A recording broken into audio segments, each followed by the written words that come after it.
So, good evening, esteemed members of the Research Foundation of India team, our distinguished expert Dr. Rupesh Shukla sir, and esteemed participants.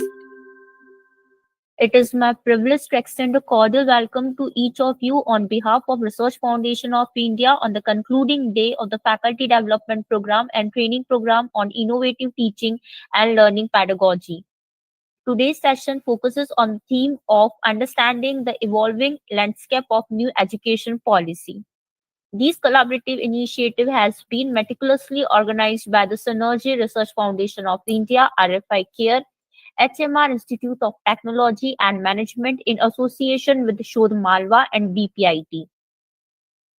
It is graciously supported by Eklavya University, JHRF, ARGA, and Edu Academic Inc. Now, before we proceed, I would like to introduce you all to our session expert, Dr. Rupesh Shukla sir. He is currently serving as a principal at ILVA Commerce and Science College, Indore. He brings a wealth of academic and administrative experience to the table. With over 18 years of teaching experience across various departments of Devi Ahilya Vishwavidyalaya, Indore, and other esteemed institutions, he has also served as the head of the Department for Computer Applications and IQAC coordinator at Sri Cloth Market, Kanya Vanich Mahavidyalaya, Indore. He has showcased exceptional administrative skills as a member of the Board of Studies in Computer Science and IT at DAVV Indore and Jyoti Vidyapeeth University, Jaipur. And as an exam controller for university exams over the past few decades, he has guided numerous colleges and universities through the NEC accreditation process. He is a dedicated researcher with multiple PhD degrees. Over 25 of his research papers have been published in well-known journals. His dedication to academic excellence is further demonstrated by his authorship of 6 books for undergraduate students and his participation in various workshops and seminars, including those organized by the prestigious institutions like IEEE and IIT Kharagpur. His commitment to professional development is reflected in his membership, including a lifetime membership in the Computer Society of India. He holds academic qualifications, including PhD degrees in e-commerce, e-governance, and computer science and engineering, as well as postgraduate degrees in computer science and computer management. His extensive expertise and dedication make him an invaluable asset to any academic community. So, with that, I now invite Dr. Shukla sir to please begin his presentation. Thank you. Over to you, sir. Thank you so much, ma'am. Thank you for this introduction. So, first of all, I heartily welcome to all the participants on behalf of Research Foundation of India, and a very good evening to all. I am always thankful to Research Foundation of India and Chairman Sir Dr. Saurabh Jain Sir, especially Dr. Ajay Jain Sir, who is always providing me the opportunity to talk the teaching fraternity from different institutions, from the university to the affiliated institution.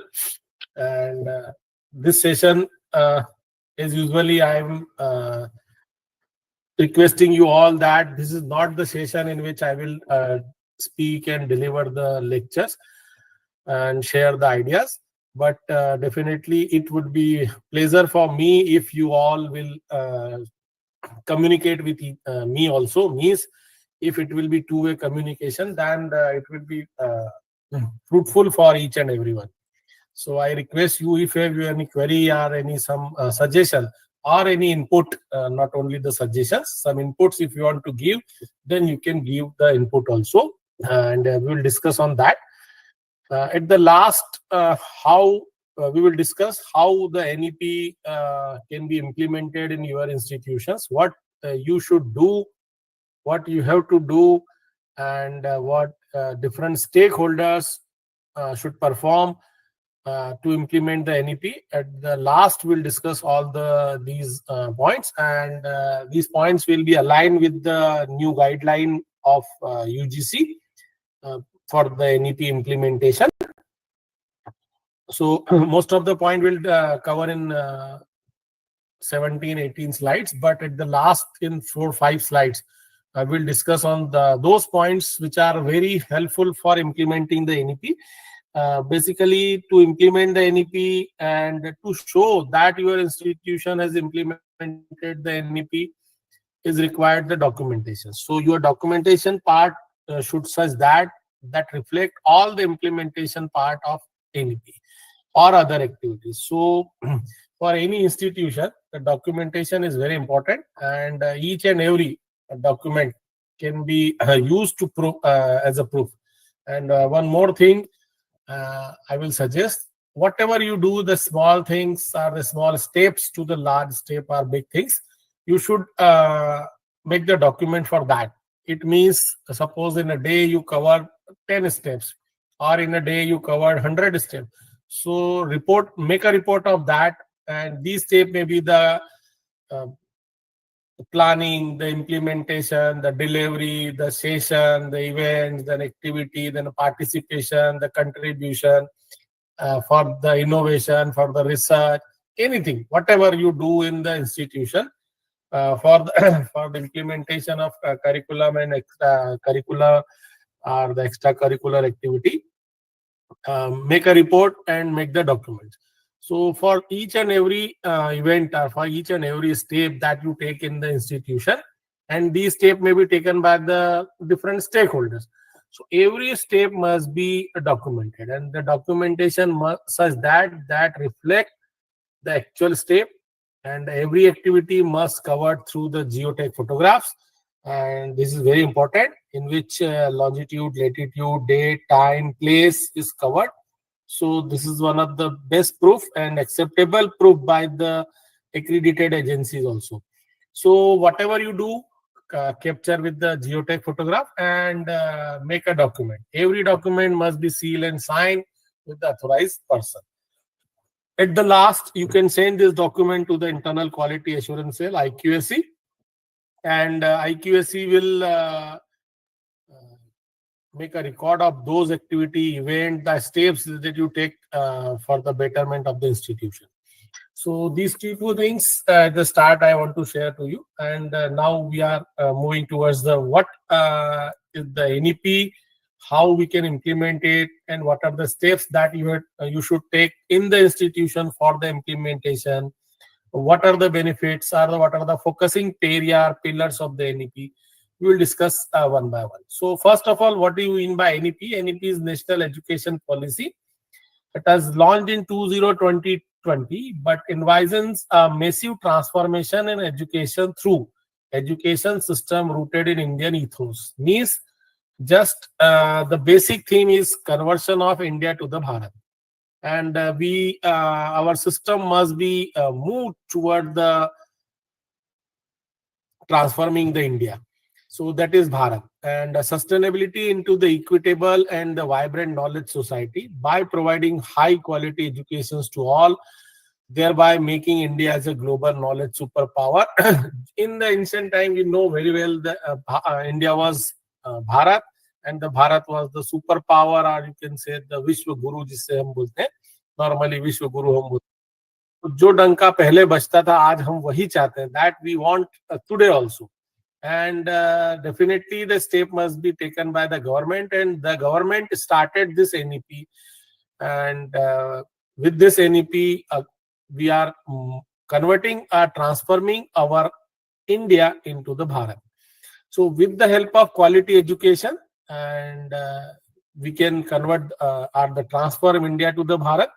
Also the India will be the superpower or the knowledge superpower, because now you can see more than 30 big companies of world are headed by the Indians. Yes, Praveen Kataria ji and Divya Shri have raised the hand.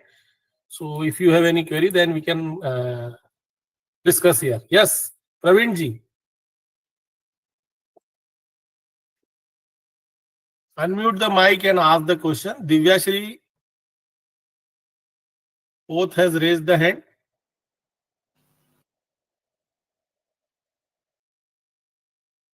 Praveen ji, are you there?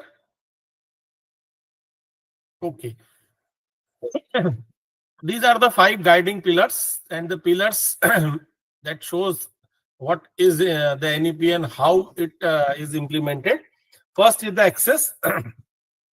So education to all irrespective of their place. So now you have seen that the dual degree program, and in the COVID period, even no one was coming outside from their home, from their working place. Uh, the system was started, the online system was there, and with the help of that, everyone was doing their job. So accessibility shows that without their place, anywhere, anytime, they can access. If you are working people, then you can study. If you are studying people and want to work, then you can work and gain the knowledge. So and if you are in the interior area, or if you are in the rural area and the tribal area, then even you can access the education. So this is the main concept of this and equity. All are able to access and able to thrive the education system. It is not there ki if suppose this education system is only for the rich people or only for the group of people. It is for those people who are standing at the end of the crowd. So and there is no any differentiation among those. So all will be able to access and gain the are able to access the education. So equity is there without in the discrimination of social status, financial status, gender status. There is no discrimination on that.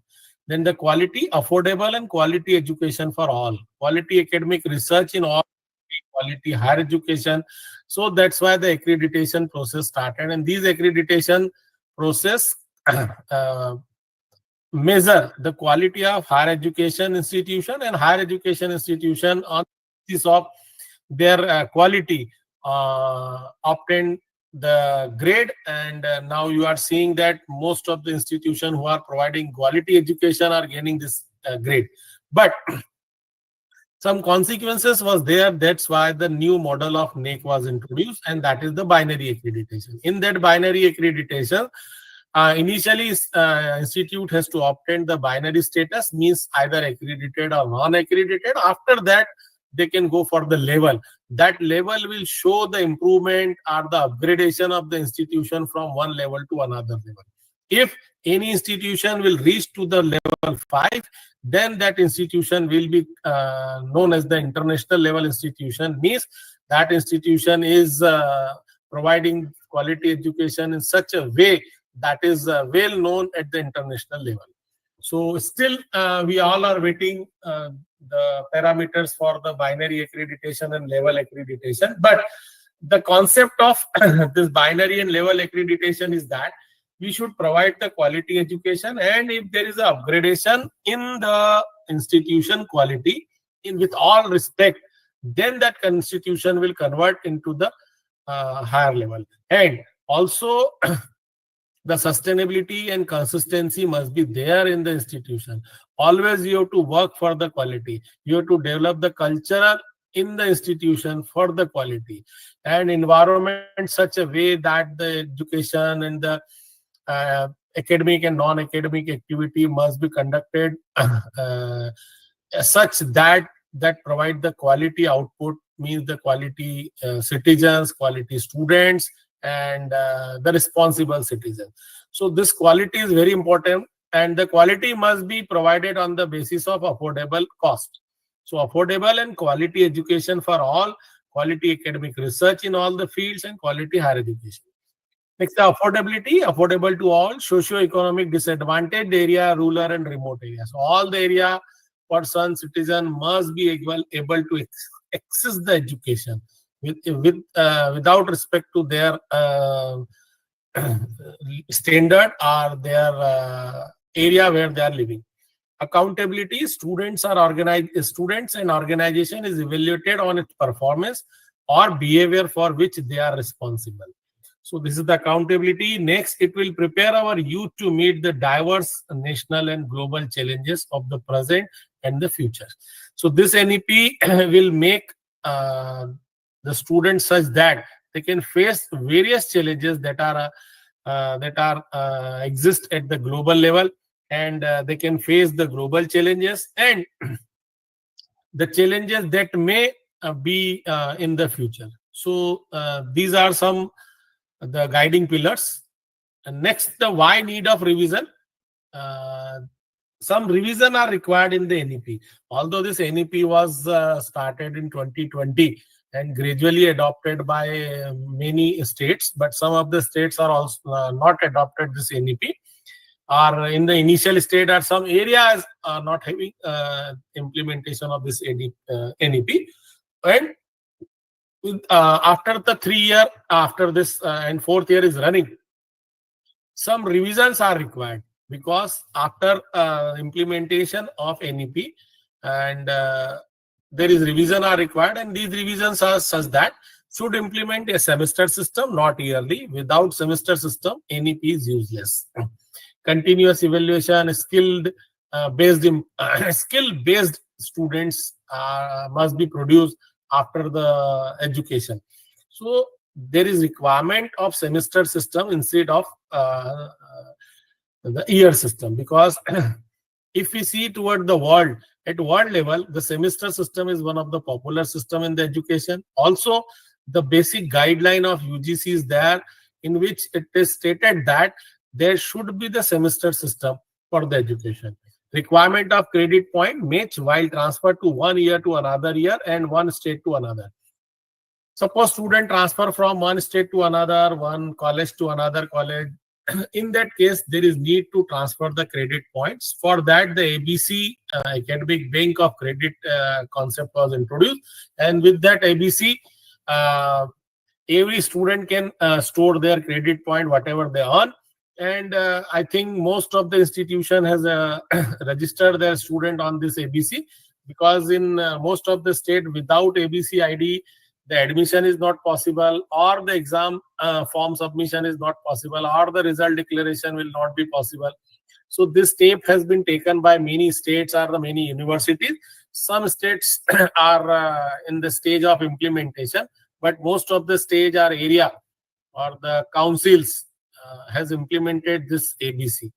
And who will be eligible for 1 year PG? Those who completed 4 year of UG. Still, it is confusion. After a 4 year BCA, there will be 1 year MCA. After 4 year BBA, there will be 1 year MBA. So because this 1 year concept is still not introduced, and who will be eligible for those? Suppose I want to do the PG in a 2 year system. Means although I have covered, I have past 4 years. So there is confusion. There is requirement to define the guideline for those students and who are eligible for 1 year PG, who are eligible for 2 year PG. Still, some points are needed to discuss. And suppose student want to take the admission in the 2 year PG. So is there a possibility, or there is no possibility? Although the National Credit Framework NRF 6.5, 6.5, 7.5 has been defined, but not popularly shown to all this education institution, and some confusion is there. So it is required to remove that confusion. Implementation of internship, vocational and elective subject as per the interest of the student choice and interest. Some of the state or university strictly follow this rule, but some are not following. Suppose the student is taking the admission in first year and interested in particular elective subject or the vocational subject. So sometimes the university force fully provide the guideline that should admit in the same in the next. Although it is very good, or the, as per the concept of NEP, or the it is very important. If suppose student gain the knowledge of one subject in first year, and that should continue for the second, third, and fourth year, and after that the student will be able to work on the research area, will be able to enhance the skill gradually. So most of the institution providing this stick are the stick on this particular concept, that the student has to learn the advanced knowledge of one of the subject has taken in the first year. But in some of the institution or the university, there is a flexibility. Means in first year, suppose they have taken one of the subject, and in second year they want to change that subject, they can change. Or suppose in one of the institution they have taken one subject, and in another institution they want to take the another subject. In that case, some of the university providing flexibility to adopt the new subject, but some of the university are not providing this change concept. So here it is required to fix one concept. Means कि एक बार यदि आपने लिया है तो उसको आपको continuation में फोर्थ ईयर तक कंटिन्यू करना है या नहीं करना है, क्योंकि हर यूनिवर्सिटी अपने अपने लेवल पर, हायर एजुकेशन इंस्टीट्यूशन अपने लेवल पर इसका इम्प्लीमेंटेशन कर रहे हैं. So there is need of revision कि इसमें हमें after 4 year or after 1 year student must be stick on one subject or should gain the skill of one subject. So ये अभी भी क्लियर नहीं है कि मोस्ट किसी यूनिवर्सिटी में चेंज कर दें, किसी यूनिवर्सिटी में चेंज नहीं करें. All state of India must implement the NEP, although some of the state are in the initial stage, but they should implement the NEP in some of the area where the implementation of NEP is required. So we are waiting for that also. Semester system is globally accepted, but in India, both semester and yearly system is in progress. Suppose student transfer from one state to another state. So in one state, there is a semester system. In another state, there may be a yearly system. Even in one state, in one university, there is a semester system, and in another university, there is a yearly system. This is because of the private university or the government or central university. So it is required. If suppose student take the transfer from one university to another, one institute to another. So this 1 year system, yearly system should be there, or the semester system are there. So there is need to revise this one and define one single concept for this one. Next, the institution, specifically autonomous institution, must have the authority to change the syllabus every year. There is some restriction is there, although with this point, some of the institution may not agree, or some participant may not agree. But in some of the autonomous institution, there is a restriction from the university also, under which they are affiliated. So there is requirement of flexibility, to provide the flexibility to change the syllabus every year, and the percentage of change must be defined. Although it is 30-40% can be changed, or 70% can be changed. So a strict definition must be there, and this can be done by the higher authority. All institutions must ready for the NEC assessment, NIF ranking. Although NIF ranking has compulsory from this year, every institution has to register under this NIRF. But you know very well, after registration, after inputting the data, what would be the status of the institution? We are submitting the data in AISHE, All India Higher Education Institution, since last 7 to 8 years. But what is the impact of that? That should be publicized. Means उसे आपको जितना ज्यादा advertise करेंगे, जितना ज्यादा popularise करेंगे कि इसके होने से ये हुआ है. Still most of the institution are taking as a granted. Means वो सोचते हैं बस डेटा भर दिया, that's enough. Most of the institution are not taking the seriously that AISHE submission of data or the NIRF submission of data. And some of the government institution are even not taking the NEC as a serious, because government is forcefully ordering that the institution must acquire the grade under the NEC accreditation. So most of the government institution is saying that, government is forcefully saying that, so we are doing this. So there should be one inner zeal in the institution, among the institutions, so that they can go for the accreditation, go for the NIF ranking. And still it is awaited that कि जो जितने भी institution है वो मन से जो है वो चले जाए, क्योंकि जो बाइनरी एक्रेडिटेशन है, दैट बाइनरी एक्रेडिटेशन जो है वो पुल स्ट्रेटेजी पे काम कर रहे हैं, because most of the institution are fear from the grade.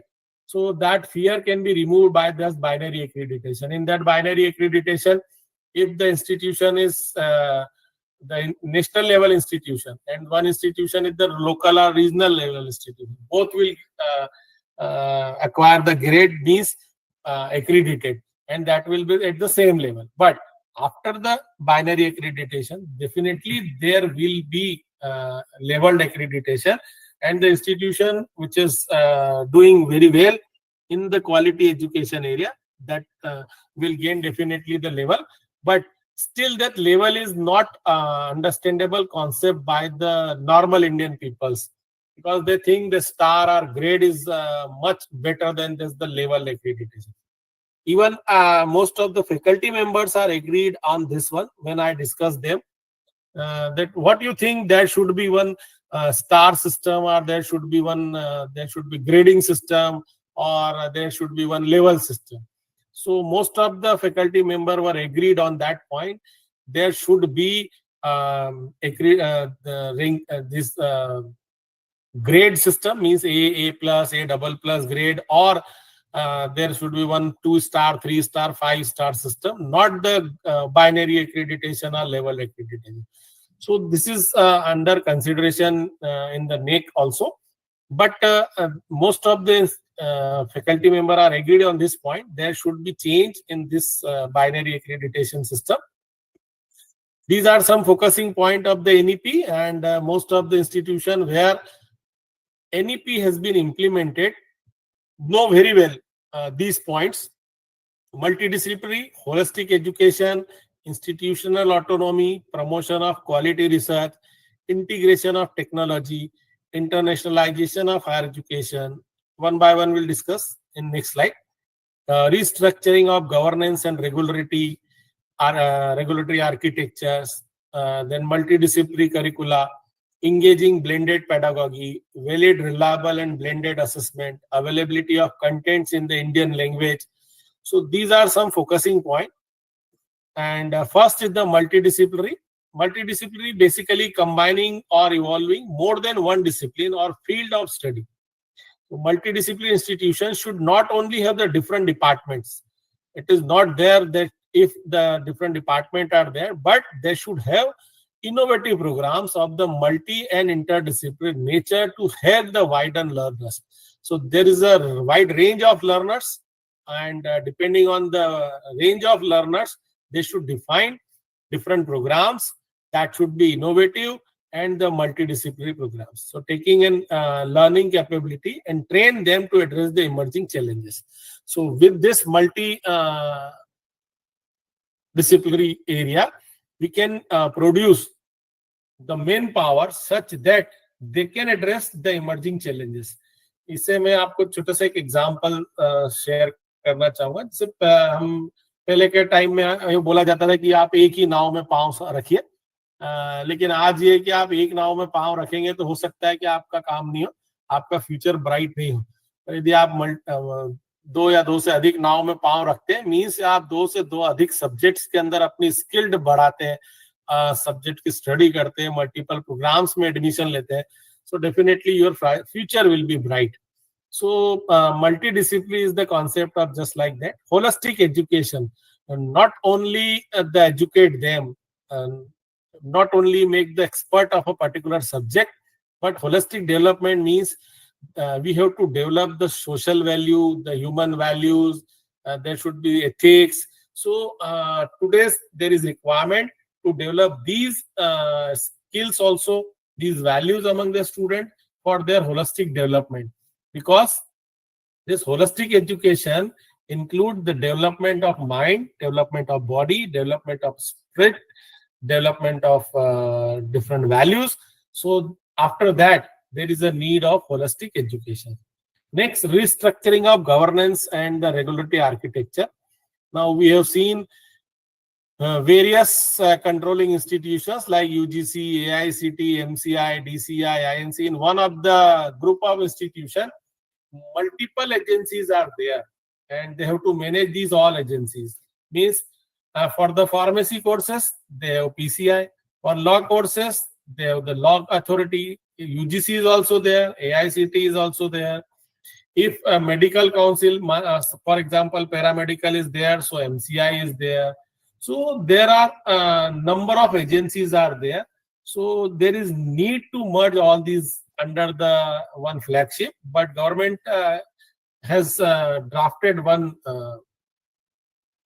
law that this there will be merging of all these under the Higher Education Commission of India, but still it is awaited and as a single regulator of HEI.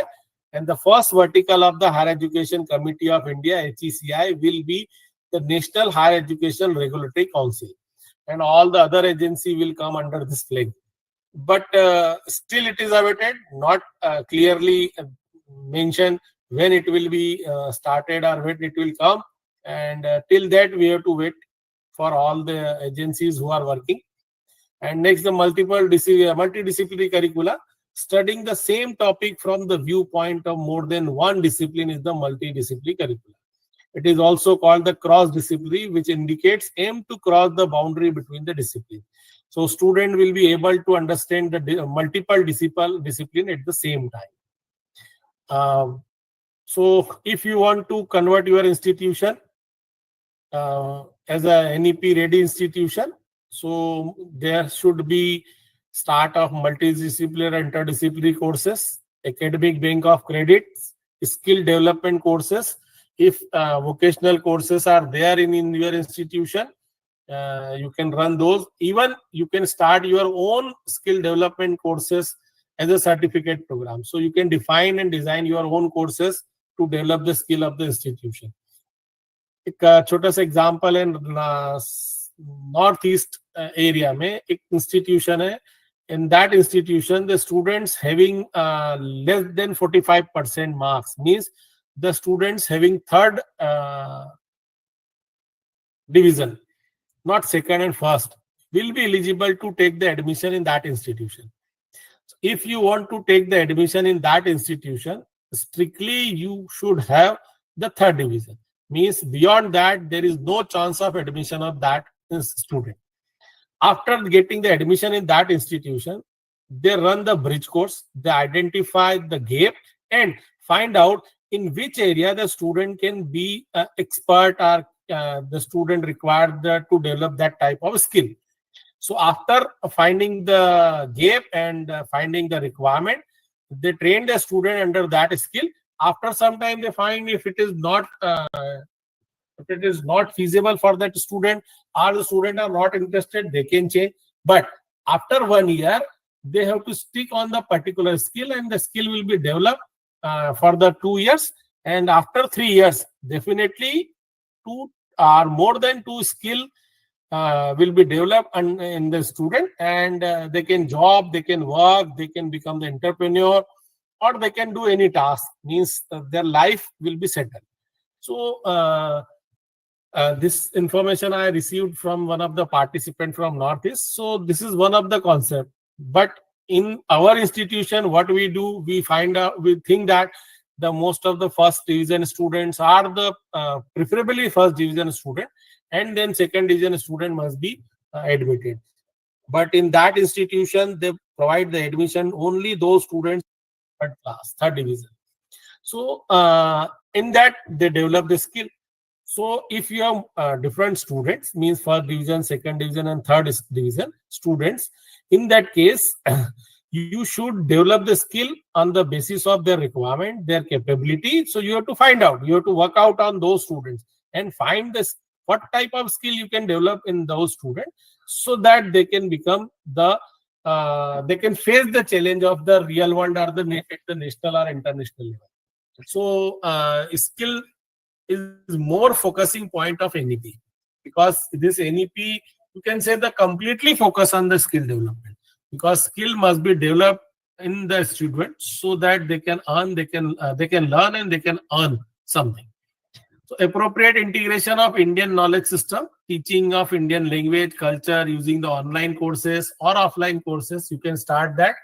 In most of the institutions, the IKS cell has been established, and under that cell, first purchase the book, second promote books or promote the IKS among the stakeholders, means not only the student but among the faculty members also, and then conduct the seminar, conference, workshops, and then start one certificate program. In Gujarat University, IKS department is doing very well. They are running various certificate programs and courses under this IKS cell, and they are doing very well. And they have started various courses under this IKS. So you can start these courses in your institution also. You can design course for that, and to explore the knowledge of Indian language, to explore the knowledge of Indian culture, and that can be run online and even offline also. So this can be done in the institution, focusing on the outcome-based education. At the last, we'll discuss this outcome-based education. Like distance education or the online education. In most of the university, they have started this online education so that student can take the admission in both the course simultaneously. One is offline and another is online. Since last July 2024, UGC has provide the permission to take the admission in multiple courses, but that should be one distance, one regular, one online. So through that, multiple degrees can be earned, multiple skills can be earned. Next is the innovative pedagogical approaches. The traditional Indian teaching system rooted in the Guru Shishya Parampara, teacher discipline traditions, represents in the ancient and holistic approach to the education. The system goes beyond just imparting academic knowledge. It focuses on the overall development of the learner by fostering the value, life skill, practical wisdom essential for the living. The प्राचीन काल की हम बात करते हैं तो in the older in the ancient system, in Guru Shishya Parampara, Astra Shastra, Ved, Puran, values, see, these all must be developed in the student. So that concept is the basic concept for the NEP, and this is known as the innovative approach, because not only the chalk duster is sufficient, but student should gain the practical knowledge, should gain the knowledge from the different areas, and definitely it will be the holistic approach, and there will be holistic development of the student, because we want to make the student good citizen, not the good employees. And if you want to make your student as a good citizen, then there is a need of this holistic development. And under this holistic development, multiple skill must be developed in the students. So that will be essential for their living also. In this framework, the guru was not merely a teacher, but guide, mentor, and role model for the student also. And the learning process was personalized, allowing students to acquire the knowledge at their own pace, while also embracing discipline, self-awareness, and the moral value also. We have the mentor-mentee system in our today's education system. That is the mentor. We provide the guideship to the student for the research, for the projects, for the internship. And some of the faculty members work as a role model also, means normally they are famous among the students just because of their teaching style, their concepts, their knowledge, and their presentations. So some of the faculty are the role model for the student. So these is the basic concept of this NEP framework, where today's teacher can be converted into the guru, where the guru will guide them, guru will mentor them, guru will work as a role model for them, and the student can earn the knowledge from the different discipline also. They will self-aware, means what is happening in the world, they can aware of those all things. And after all, beyond that, the moral values must be developed in the students. Not only the moral, but the social value must be developed. Human value must be developed under the student. In the older system, learning was often experiential and multi-dimensional. incorporating various pedagogical approach such as hand-on learning and real-life experience, value-based learning, problem solving through the explorations, role plays, memorizations, debate and discussion. So these are the some pedagogy. Through that, the teaching and learning was there. So nowadays we also have this type of thing, but not the regular, not the documented. So there is a need to document all these things for the to show in front of the accreditation system. So there is a requirement to that. Suppose you are having the role play as a teaching pedagogy in your teaching, then you have to record it, you have to display it, and you have to popularize it. Without that, uh, nobody will understand the concept of this. So whether you have implemented or started in your institution or in your classroom also. So every pedagogy is required.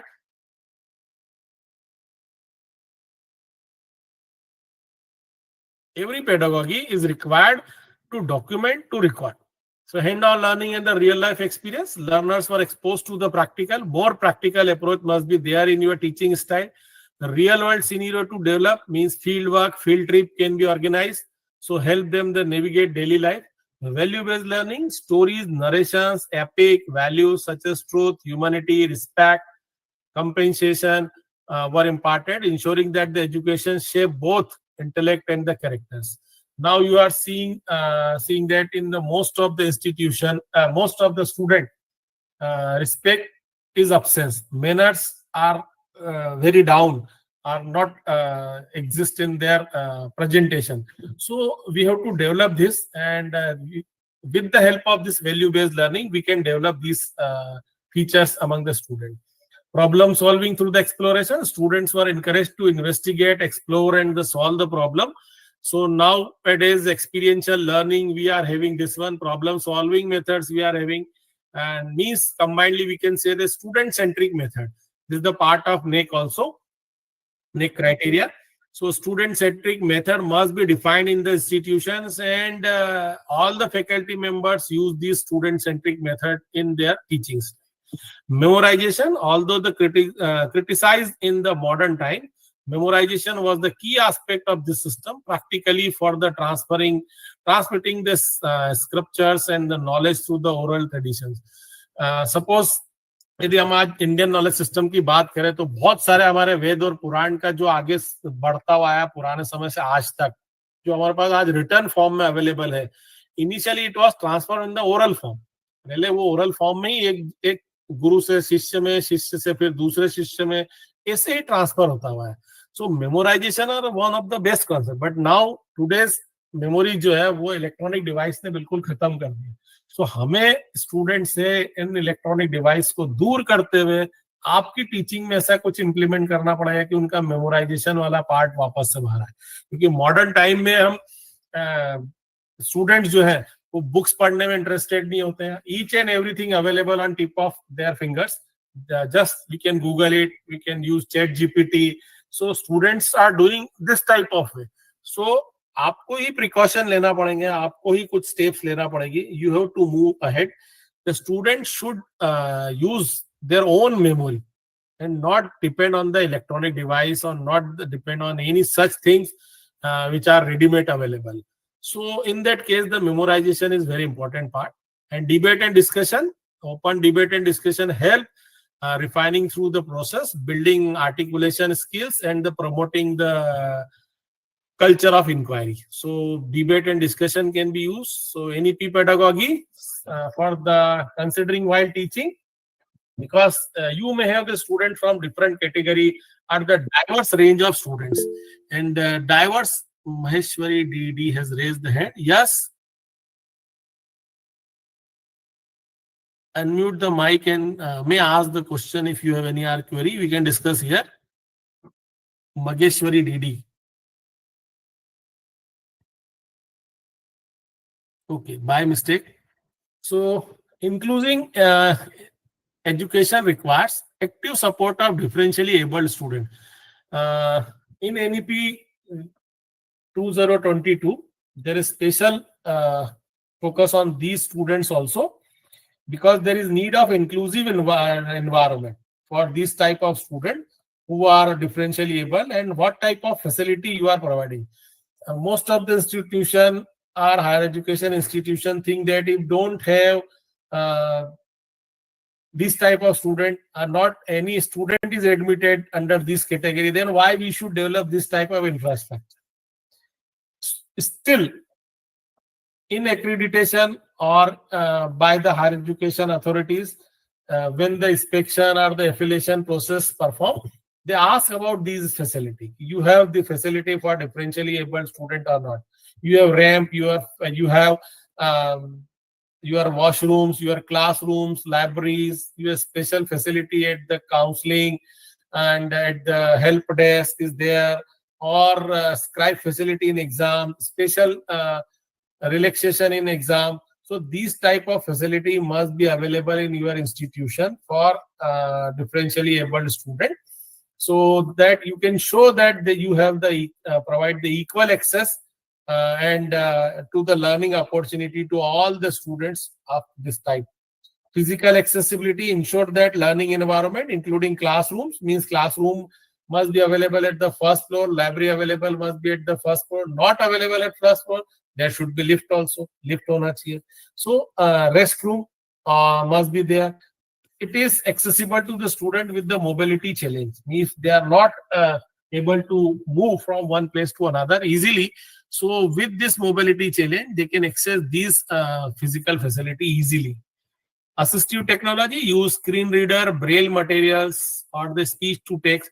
आप अपनी website के ऊपर speech to text software install कर सकते हैं. This is one of the best thing and for usually visually or the hearing impaired student.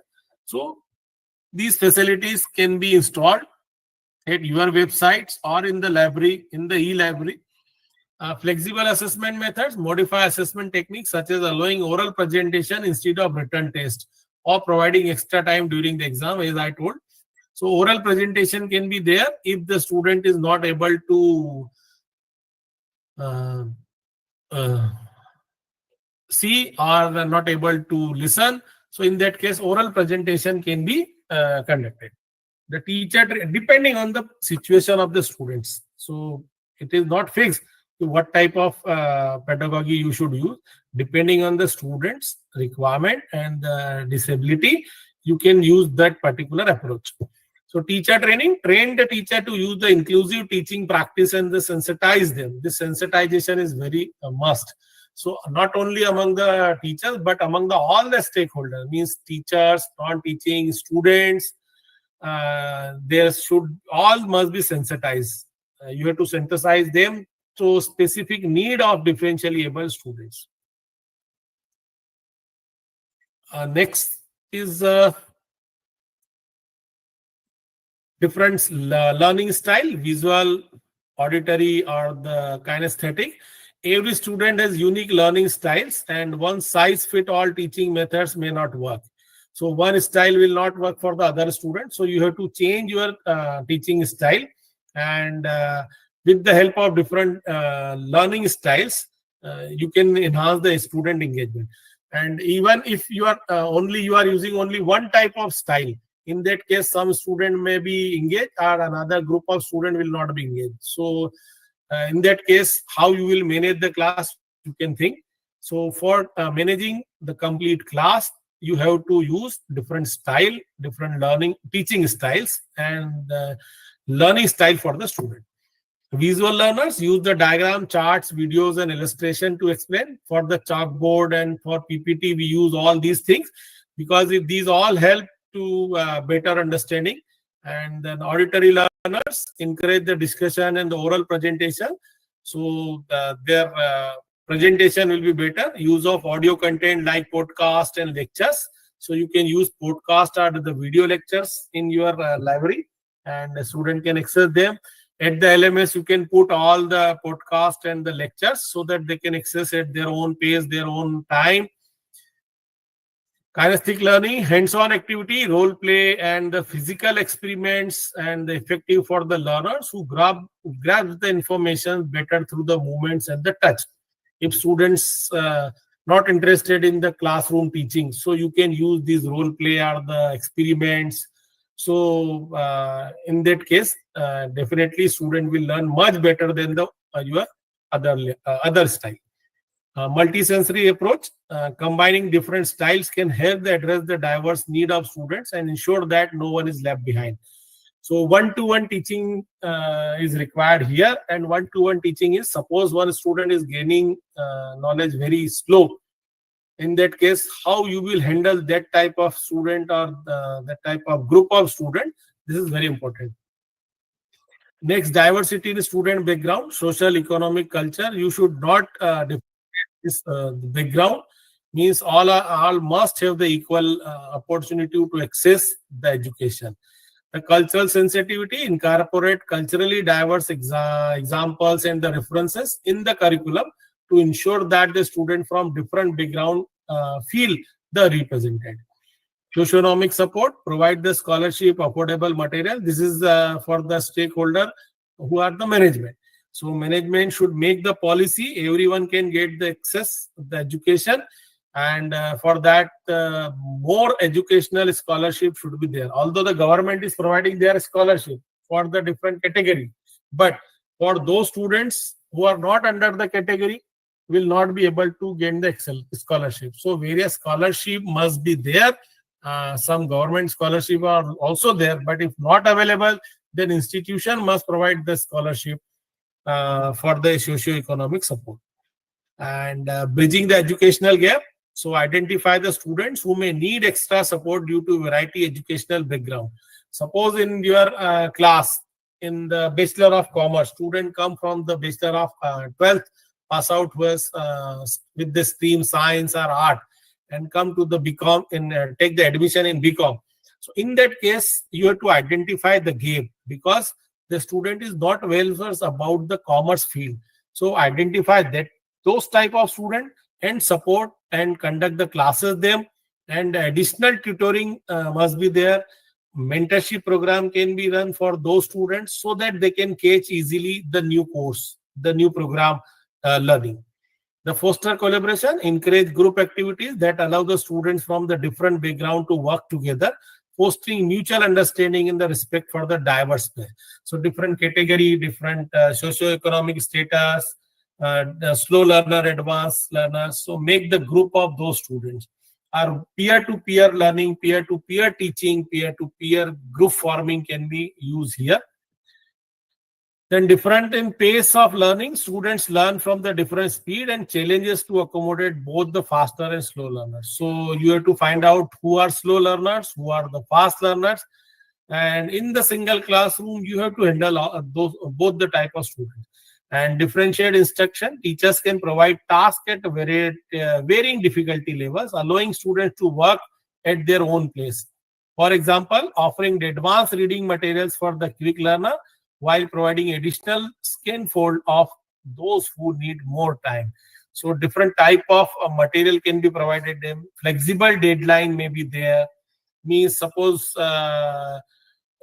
you have provided 8 days, that can be increased up to the 15 days, just because we don't want to compromise the quality of learning. So everybody can learn the knowledge, and without their respect of speed.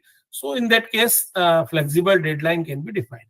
Peer learning, organize peer mentoring for the or the buddy system, where faster learner can help the slow learner. One-to-one or one-to-many can be defined here. Formative assessment, regular low-stake assessment can help track the individual program. So continuous assessment should be there, and with that assessment, we can identify the students who require additional support as a slow learner, who requires additional support as an advanced learner. Innovative pedagogy, artificial intelligence, human-centered system, learning through the open data, engaging. Nowadays, we have open data system.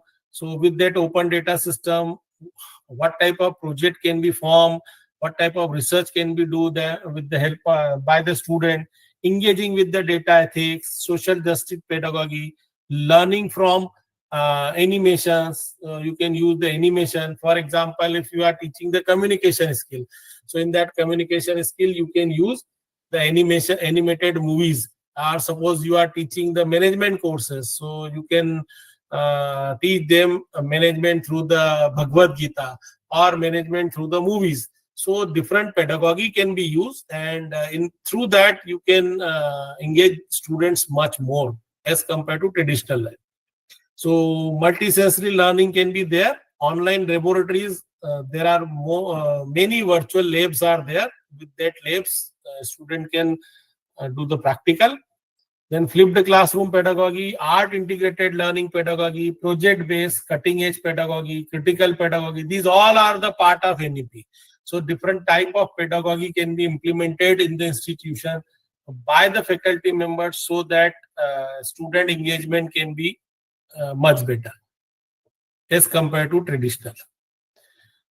So as I told that what is the outcome education, it is just beyond the today's session, but in one slide we will discuss. And outcome education is a system where all the part of and aspects of educations are focused on the outcome of the course. In most of the institution, outcome is considered as the placement or the pass. Means student has passed the particular program, means after 3 years, all the student has passed. It shows that there is outcome is very good. Or from the group of students, on 80-90% student has placed, so their outcome is best. But not, it is not that. It is beyond that, and it is focused on the outcome of the course. The student take up the course with the certain goals of developing skill or gaining knowledge, and they have to complete the goal by end of the course. So this is known as the course outcome. So course outcome is there. After completion of program, there will be program outcome, program specific outcome, program education objective. So these all must be mapped with the course and program, and there should be one attainment procedure. You should take the feedback from the alumni and the employers, so that program education objective can be achieved. And to achieve these all, there should be one systematic outcome based education system in your institution. There is no specific style or time limit for the learning. The student can learn as per the choice. So multiple entry and the multiple exit concept is the result of this particular point. Here in the NEP, we have the multiple entry, multiple exit. कभी भी admission ले ले, कभी भी छोड़ दे, है ना? और अभी तो एक हर सेमेस्टर में एडमिशन देना, नया यूजीसी में कॉन्सेप्ट आने वाला है, as per the statement given by the UGC chairman. So there are variety of options are available to implement the NEP, and the faculty members, moderators, and the instructor guide the student based on the target outcome. So they have to guide on the basis of the target, what type of target they have to achieve after the completion of course, after the completion of program, after the getting the job, and that should be continuously monitoring. So if you take the feedback from the alumni and employer, we can study the outcome. Now these are the points. Through that you can check whether the institution is implemented NEP or not.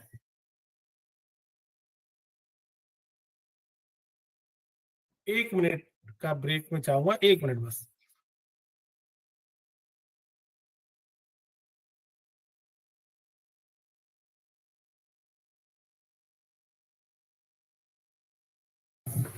Yes. So now if you want to check whether NEP is implemented, this is these slides are based on the guideline given by the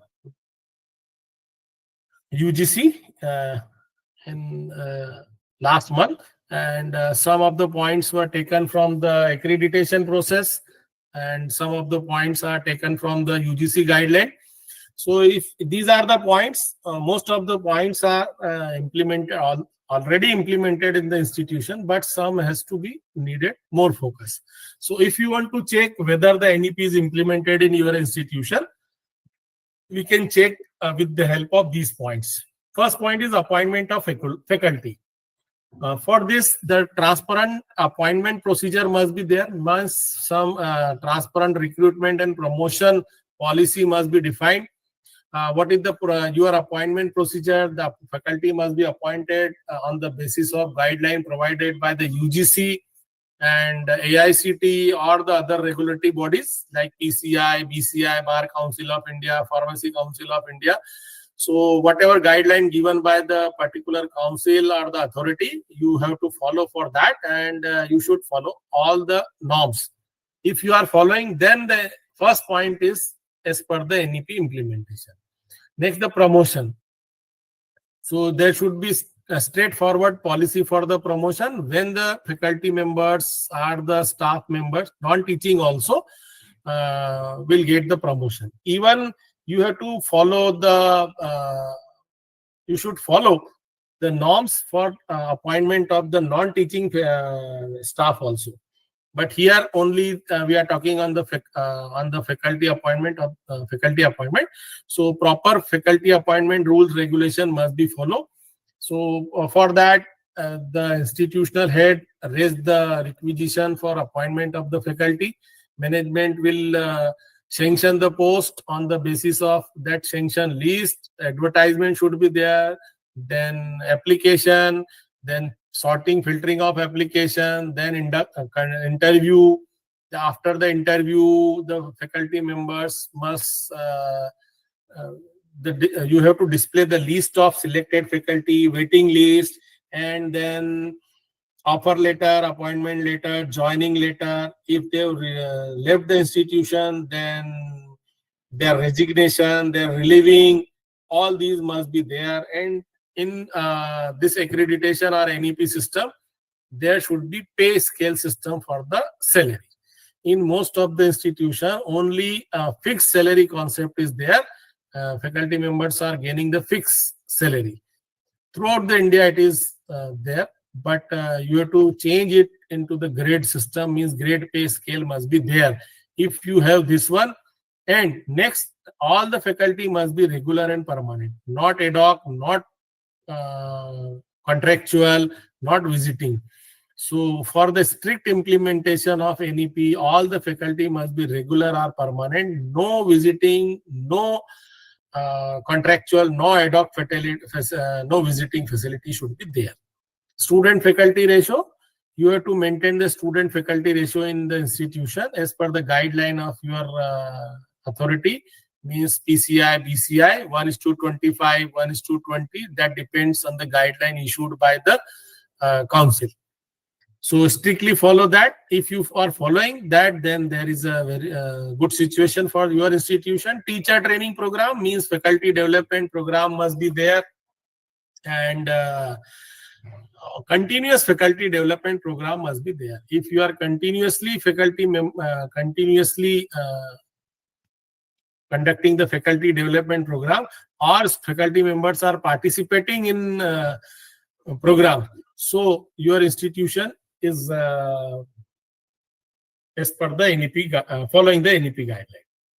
Then Sarthi registration, this is one of the new concept introduced by the government. So Sarthi implementation must be there. Next, the R&D cell. And it is very, most of the institution has this R&D cell, R&D policy. And under this policy, they are providing the funds for the faculty members. So strictly fund should be provided to the student, means the faculty member must be supported with the financial facility for training, for the participating in conference, workshops, seminars, and subscription charges or registration fees, all these things. And continuously their activity for the research is monitoring by this R&D cell, and minutes of meeting of this R&D cell must be documented, and all the procedure for the research and development should be through this R&D cell. Placement cell should be there. Pre-placement activity, after placement activity, then feedback, then different type of placement, means on campus, off campus, pool campus. These are the different terms used in the placement cell.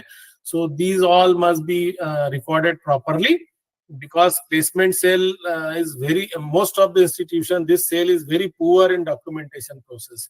So the documentation must be there.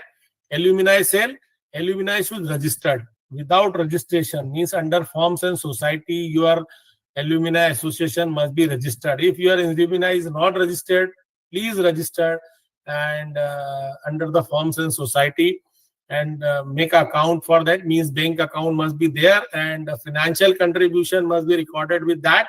And next, now come on the non-financial contribution, means the placement participation, in placement participation in training programs, in the lecture, seminar, workshop by the your alumni can be there.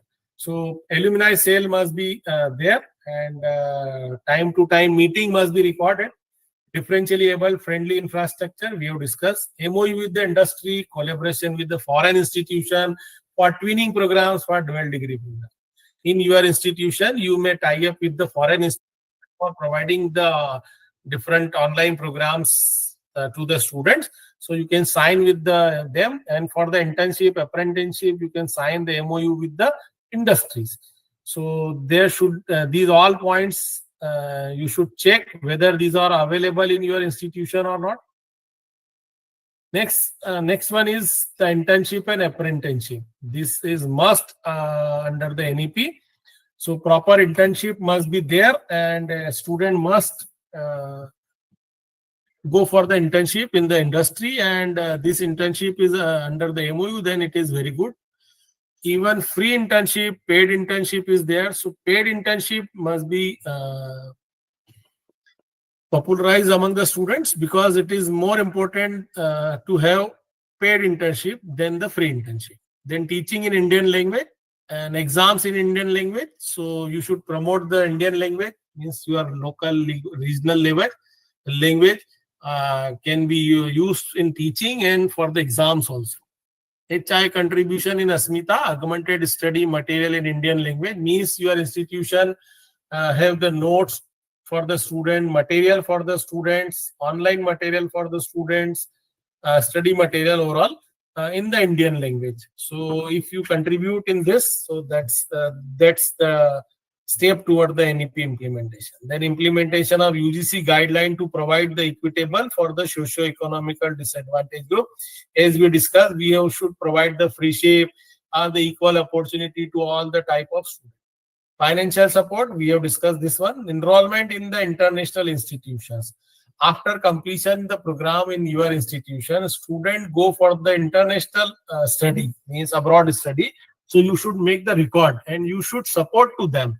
So you should have one cell will support for the enrollment procedure and guide the students for taking loan or the admission or for the competitive exams for those admission process. So if you are supporting for all these, then you are moving toward the NEP implementation. Establishment of ICAS cell, we have discussed this ICAS cell in detail. Next is all must be documented. Without documentation, you cannot prove. And the admission process means central university test is there. So if your university or institution is taking admission from CUT, then it is very good. This is for the autonomous and university. Most of the cases it is university level. But if you have online exam in the admission and you are taking the admission through the online exams or the through exam, in that case it is implementation of NEP. So any admission process of PhD, what is the procedure for the PhD admission?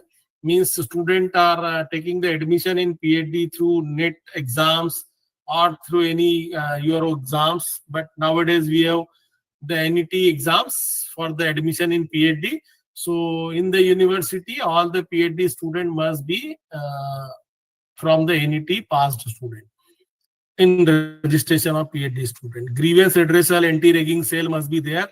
Most of the institution has this type of cell, but not properly the members' name are displayed, not the activities are recorded. If any cases found, they solve immediately without any recording. So you should record that, and that record is very fruitful for accreditation process. तो इसमें यदि आप उनका record करते हैं तो उससे कोई बुराई नहीं है. कई स्टूडेंट कई इंस्टीट्यूशन ऐसा सोचते हैं कि भाई इसको रिकॉर्ड क्यों करें या छोड़ देते हैं, and they ignore it. So try to record that. Means take the application, forward to the cell. The cell will conduct the meeting and take the appropriate action.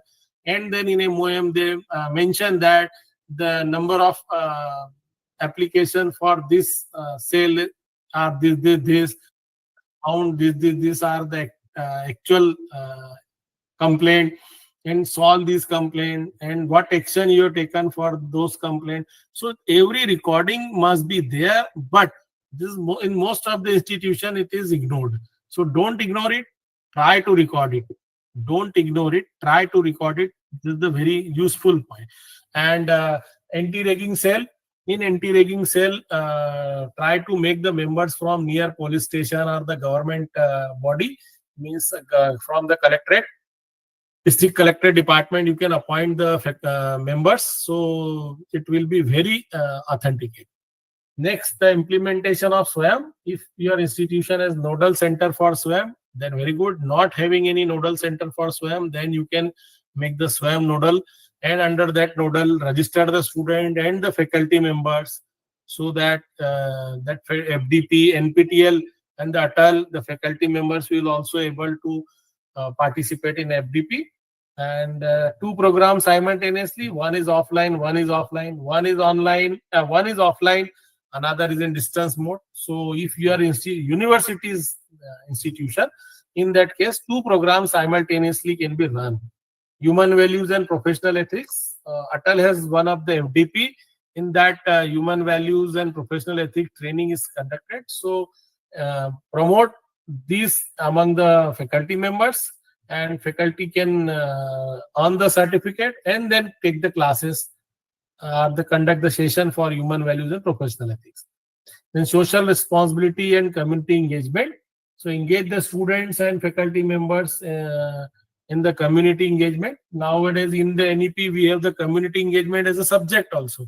So what step you take in that community engagement, you should properly document it. Life skill courses must be conducted for the student. If not having in as a curriculum, then you can design the certificate also. Make an integrated development plan. For this, the UGC guideline is there. Download it from the UGC portal. Just type the IDP guideline for the from the UGC for the higher education institution. The one PDF will be there, and download it. With that PDF, you can have the guideline to define this integrated development plan, and this plan may be for the long term, short term, mid term, and 20-year, 10-year, 5-year, and 1 year. So in this way, you can define your integrated plan, and that plan must be recorded. For this plan, you can take the views from the different stakeholders, and then a rough draft must be proposed to all the faculty members and stakeholders, and then finalize it. If we have this vision document or the IDP for the institution, and you contributed in this, so we are going to finalize it. So that should be displayed on website also, and should be available in office for the stakeholders. So in this way, if you see these all points are there in your institution, so you can check whether implementation of NEP. Most of the points were in previous slides also, but these last 3 slides are based on the draft provided by the UGC for implementation of NEP. Also, these all points are available in NEC criteria also, NBA criteria also. So we go for the any accreditation process. These points are integrated in those accreditation system also. So if you implement all these points, it means your institution is NEP ready institution. So this is one of the best slide at the last. Thank you so much for listening. Now you all are open to discuss any query or any questions we can discuss here.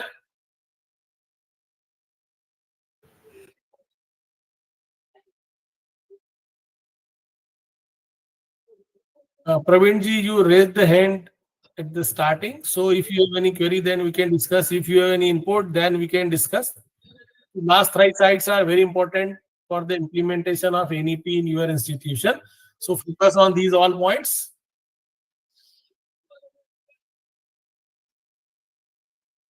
Yes, participants, do you have any queries?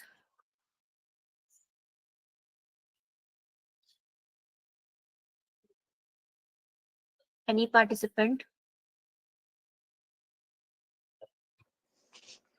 Good evening, sir.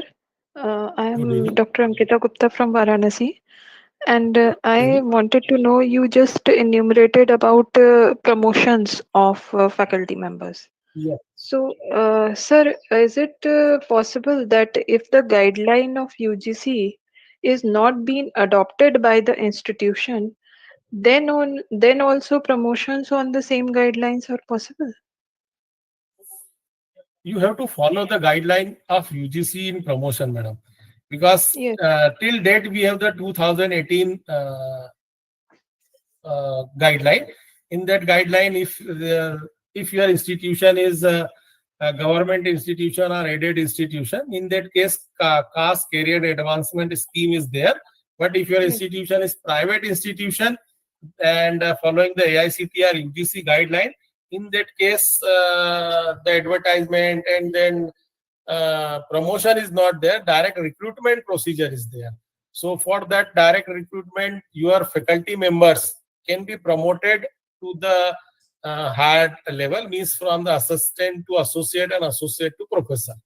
Okay. Sir, like mine is a state university.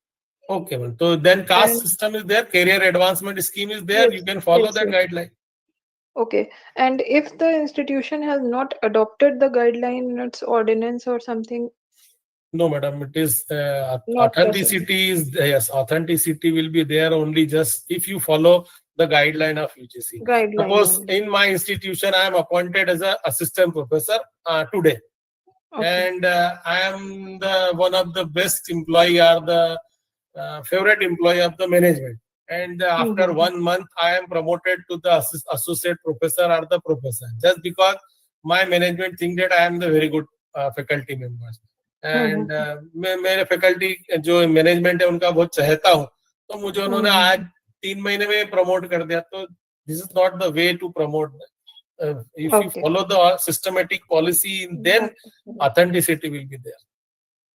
Okay, sir. Thank you. Okay. Thank you, sir. Narmada P has the red hand. Yes. Uh, yes, thank you for that very informative session. I was just wanting to know, like, going back to the previous question, I was just wanting to know in case there are any discrepancies on behalf of, maybe appointments or even promotion, what is the next step? I mean, where does one go to? It is totally depend on the committee who comes for the promotion or the appointment actually, madam. Because one point in guideline is there, it will depend on the committee. For example, you can take the example of myself also. First, I completed my degree Master of Computer Management. Initially, it was management, but interdisciplinary degree. But after some time, the our university has converted, or the as per the ordinance, it is converted into the degree under the technology, means engineering field. But during that period, I was the member of management and the commerce, means interdisciplinary. So I was in the hanging state. So I was not sure in which field I should go. Then I completed my PhD in commerce, although I was not the main of commerce. But my university provided me the eligibility to do the PhD under the commerce field just because I was the student of MCM, Master of Computer Management. But after that, I found I am not able to uh, in I'm able to appoint in the technology field. So I did MC, MSc, and then MTech, and then computer science PhD. So now I'm completely the main of computer. I have to convert myself into the computer science. But in your university, if the committee is agreed to follow the rules as per the guideline given in the 2018 strictly, then there should be no any discrepancy. I think so. But if there is a discrepancy, then you can write to the UGC directly. UGC will solve the problem. You can write to the secretary if the committee or the university is not agreed on the point, or if you disagree with the such decision given by the committee or the university. Uh, so, a related question. So, is there a body overlooking? No. Only UGC is final authority. So you Okay. can write to them also. As per the 2018 ordinance, I am the eligible for this one, but committee rejected me, or the university is not considering me for this post. But as per the guideline given by you, I think I am the right person for this one. So you can provide the guideline. Okay. Okay. Thank you, sir. Thank you so much. Okay, so you can write directly to the UGC, and definitely UGC will solve the problem. I have seen many examples for this one also. Is there like a timeline? Like Or for timeline for resolution, like because sometimes I have heard, I'm not personally, but I have heard that many of these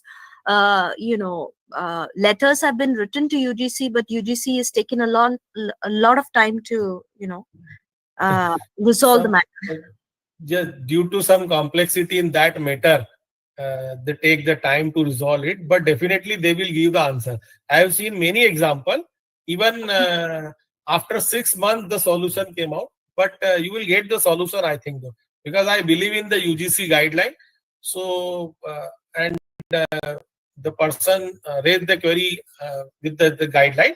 So definitely they will solve. Even you have to face the time problem also. Yes. Okay. Thank you so much, sir. Thank you. Thank you. Thank you.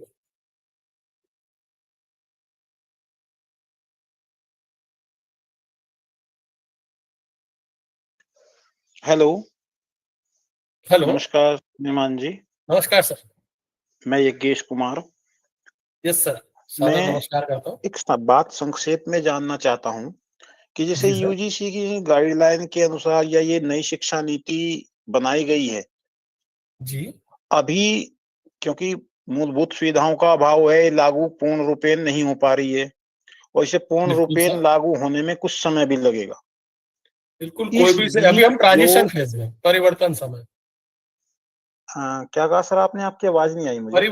परिवर्तन है, अभी transition phase है sir ये। हाँ, परिवर्तन है, क्योंकि नए नियम आ रहे हैं और पुराने, क्योंकि बहुत जगह जैसे रख दिया गया कि कोई बच्चा 2 विषय भी पढ़ सकता है, 3 विषय पढ़ सकता है, आर्ट फैकल्टी का भी और साइंस फैकल्टी का भी। और कुछ कॉलेज ऐसे हैं, जैसे एडेड कॉलेज हैं पुराने समय के, उनमें केवल एक ही फैकल्टी चलती है और वहां बच्चा दोनों फैकल्टी के सब्जेक्ट पढ़ना चाहता है, तो उसके लिए फिर क्या उसे सुविधाएं मिल पाएंगी या किस तरह की प्रक्रिया अपनानी पड़ेगी? 2 चीजें हैं यहाँ पर। पहला तो ये कि उस इंस्टीट्यूट को फैकल्टी अपॉइंट करना चाहिए, जो कि संभव नहीं है। कई बार ऐसा होता है कि संभव नहीं हो पाता है। तो फिर उस केस में ये कि उस केस में ये कि एक जैसे मध्य प्रदेश शासन ने एक गाइडलाइन निकाली थी कि आप अपने पास के कॉलेज में परमिशन लेकर उस स्टूडेंट को वहां पर पढ़वा सकते हैं। तो आप अपने नियरेस्ट कॉलेज में यदि वहां की फैकल्टी अवेलेबल है उस विषय की, तो आप वहां पर उसकी व्यवस्था करवाएं और उनसे रिक्वेस्ट करें कि हमारे 1 या 2 स्टूडेंट आपके यहाँ इस तरह से पढ़ेंगे और हमारे यहाँ ही वो रजिस्टर्ड है, लेकिन वो पढ़ेंगे आपके यहाँ, ऐसा आपसे निवेदन है। तो उसके लिए जो आपने एमओयू बिटवीन द इंस्टीट्यूशन की हम बात करते हैं, तो एमओयू बिटवीन द इंस्टीट्यूशन जो है उसके तहत आप ये काम कर सकते हैं, जिसमें हम फैकल्टी एक्सचेंज, स्टूडेंट एक्सचेंज का कार्यक्रम संपन्न कर सकते हैं। तो ये स्टूडेंट एक्सचेंज जो कार्यक्रम है वो आपका वेल मेंटेन हो जाएगा यदि आप इस तरह का काम करते हैं, यदि उस विषय की सुविधा आपके यहाँ उपलब्ध नहीं है तो। और यदि नजदीक कोई कॉलेज ना हो तो फिर तो ऑनलाइन ही कराना पड़ेगा।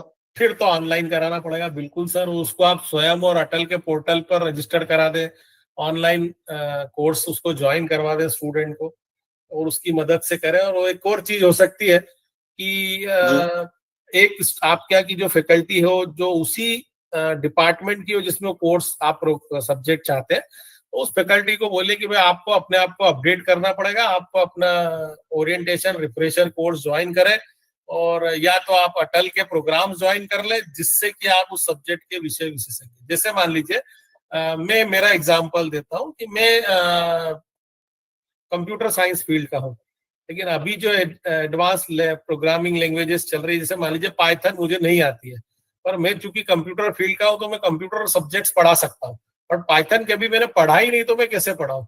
तो सबसे पहले मैं पाइथन का कोर्स जो है ऑनलाइन का 2 या 3 महीने का जो कोर्स है वो करूं और फिर मैं स्टूडेंट्स को पढ़ाऊं। तो ऐसा यदि पॉसिबल है तो वो भी कर सकते हैं कि आपके यहाँ की जो फैकल्टी है उसको पहले आप ट्रेन कर दीजिए और फिर उसको बोलिए कि अब वो पढ़ाए। एफडीपी कोर्स हमने ये ज्वाइन किया है, तो जी एफडीपी के लिए कितने घंटे का कोर्स मान्य होता है? सर, जैसे एफडीपी मॉर्निंग में चलता है। मिनिमम 6 डेज की एफडीपी तो होना चाहिए सर। जी सर। और इसमें जैसे कि उसमें 6 डे में कितने घंटे एक दिन में? सर उसकी गाइडलाइन अलग अलग है, क्योंकि अब यहाँ गाइडलाइन के हिसाब से यदि हम जाएंगे तो वो 6 डे, जैसे आपने यदि आप गवर्नमेंट की या ओरिएंटेशन और रिफ्रेशर कोर्स की बात करेंगे तो वो 21 डेज 10 to 5 चलता है पूरा, तब जाके वो पूरा होता है। यदि जी आप गवर्नमेंट कॉलेज से जुड़े हुए हैं तो डेफिनेटली आप जानते होंगे कि ओरिएंटेशन और रिफ्रेशर कोर्स जो होते हैं 28 डेज 21 डेज के जो होते हैं उसमें टाइम लिमिट क्या होती है, तो एक्चुअल गाइडलाइन तो वो है। जी पर सर। यदि आप वो फॉलो नहीं करते हैं और आप एक कुछ हद तक भी फॉलो करते हैं तो भी वो वैलिड है, ऐसा नहीं है कि नहीं। जी सर। जी धन्यवाद आपका। जी सर, आज तो का उसके लिए आप कार्यक्रम अपनी, यस सर, आपकी फैकल्टी को थोड़ा सा आप प्रमोट करिए कि वो उन कोर्सेज को पढ़ ले जो इन आगे आने वाले समय में, क्योंकि कई बार ऐसा होता है एडमिशन की प्रक्रिया प्रारंभ होने के पहले हमारे पास विषय की लिस्ट तो आई जाती है। एक यूनिवर्सिटी का एग्जांपल मैं आपको देना चाहूंगा सर। एक यूनिवर्सिटी में वाइस चांसलर थे, वो हर डिपार्टमेंट के हर फैकल्टी को ये बोलते थे कि आपको अब वर्सेटाइल होना पड़ेगा और विभिन्न विभिन्न विषयों को पढ़ाना होगा। तो उसके लिए आपको इस साल जो है 2 या 3 एफडीपी पूरी करना ही करना है, ताकि आप अगले साल उन विषयों को ले जिनमें आपने एफडीपी अटेंड करी है। तो फैकल्टी इस साल जो सब्जेक्ट लेता है अगले साल उसको दूसरे ही सब्जेक्ट लेना पड़ते हैं, और वो सब्जेक्ट वही होते हैं जिसमें वो एफडीपी अटेंड कर चुका है, जिसका सर्टिफिकेट उसके पास है। तो फैकल्टी एफडीपी अटेंड करता है, मन से अटेंड करता है, उस पर एक्सपर्टाइज लेता है, अपने आप को कर देता है और फिर उस विषय को पढ़ाता है। तो उसके पास अलग अलग विषयों को पढ़ाने का अनुभव भी हो जाता है। एक यूनिवर्सिटी में एक वाइस चांसलर सर ने ऐसा प्रयोग किया था और वो सक्सेसफुल रहा। फैकल्टी भी बहुत उसको दिल से करती थी। शुरू शुरू में जरूर उसका अपोज करा, लेकिन थोड़े दिन बाद सबको आदत हो गई, तो ये काम भी कर सकते। शुरू में तो लगता है कि ये कुछ पहाड़ सा पड़ा, लेकिन बाद में जब वो हो जाता है तब दिखता है बिल्कुल कि सर, कितना आसान हो गया, हमारा ज्ञान बढ़ गया। और मैं बिल्कुल सर। आपकी जो ये ग्रुप है इसमें एक अनुरोध करूंगा कि जैसे आर्ट और ह्यूमैनिटीज के सब्जेक्ट हैं आर्ट फैकल्टी के, तो उससे संबंधित भी फैकल्टी वो एफडीपी चलाएं, क्योंकि सर कुछ लोग ऐसे हैं जो चाहते हैं लेकिन अंग्रेजी भाषा को वो इतना नहीं समझ पाते, और सब्जेक्ट उनका भाषा से हिंदी या होता है संबंधित है, तो वो भी कार्य पूरा हो जाए। सर। एक हमने कुछ एफडीपी हिंदी में भी करी थी, और अब मैं मेरे जो ग्रुप है हमारा आरएफआई, इसके जो चेयरमैन है डॉक्टर सौरभ जैन सर, उनसे व्यक्तिगत रूप से आपका नाम लेकर अनुरोध करूंगा कि इस तरह का हम जी काम करेंगे सर। और आप चाहे तो आरएफआई के पोर्टल पर कॉन्टेक्ट अस में जाकर आप अपनी क्वेरी डाल सकते हैं कि आपको किन विषय की एफडीपी कराना है, क्योंकि हमारे जो स्पीकर है वो पूरे भारतवर्ष से नहीं विश्व से जुड़े हुए हैं। तो जो अनुभवी होगा, उस विषय का विशेषज्ञ होगा, उनकी हम एफडीपी आपके लिए करवाएंगे और उसका प्रयास करेंगे। मैं सौरभ जैन सर से बिल्कुल निवेदन करूंगा आपकी ओर से कि इस तरह का हम एफडीपी भी ऑर्गेनाइज करें। तो आप एक बार कुछ इनपुट दे दीजिएगा सर, खुद ही जी एज सर। अ मेल के थ्रू, और यदि आप अभी इस एफडीपी के ग्रुप से जुड़े तो उस पर भी डाल दीजिएगा, ताकि सर को मालूम पड़ जाए और सर को मैं खुद बताऊंगा, ताकि हम उन सब्जेक्ट से, उन विषयों के ऊपर एफडीपी ऑर्गेनाइज कर पाए। जी आपका सजेशन के लिए बहुत बहुत धन्यवाद सर। मैं आज ही सर से बात करके इस तरह का कुछ इनपुट लेके आएंगे सर। जी सर। जी सर। जी धन्यवाद। Thank you, sir.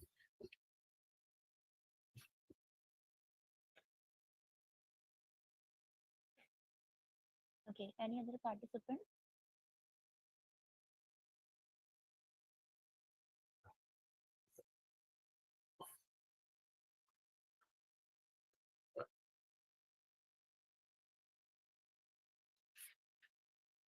Yeah, madam. You Yes, can. sir.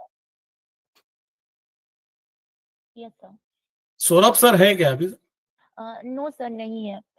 Sir आप तो आप, हाँ, आप जी भी मे बी सर से बात करके जी सर योगेश सर ने जो इनपुट दिया उस इनपुट को सर को फॉरवर्ड करके उस तरह के हम एफडीपी ऑर्गेनाइज कर लें। 8 विषय की एफडीपी की कमियां है जरूर हमारे, तो जी हम सर, उसको पूरी करने की कोशिश अजय करेंगे। सर से बात करते हैं हम। जी जी, जी sir, so can we conclude, sir? Yes sir. Okay, okay. So as we come to the end of this commendable and remarkable 6 days faculty development program and training program on innovative teaching and learning pedagogy, but before we conclude, we would like to express our deepest gratitude to all our enthusiastic participants. Your active contributions have been truly invaluable, and our sincere thanks goes to all our distinguished session experts, Dr. Kunal Soni sir, Dr. Shesht Chabra sir, Dr. Ankita madam, and today's expert, Dr. Rupesh Shukla sir, for their invaluable time and the wealth of knowledge they have shared with us. Thank you so much. And we also extend heartfelt appreciation to the organizing committee and sponsors whose unwavering support has been instrumental in the success of these programs. So, with profound appreciation for everyone's dedication and involvement, we officially conclude this program, and we look forward to welcoming you all again in future sessions where we will explore even more intellectually stimulating topics. Till then, thank you so much. Thank you so much, Rupesh Shukla, sir. Thank you so much, ma'am. Please, madam, one wait. Some participant has raised the hand, I hope. Yeah, sure. Participants, please go ahead. Someone has raised the hand, I think, engineer.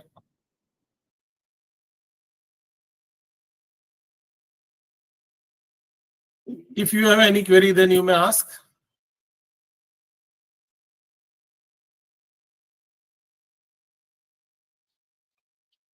Okay.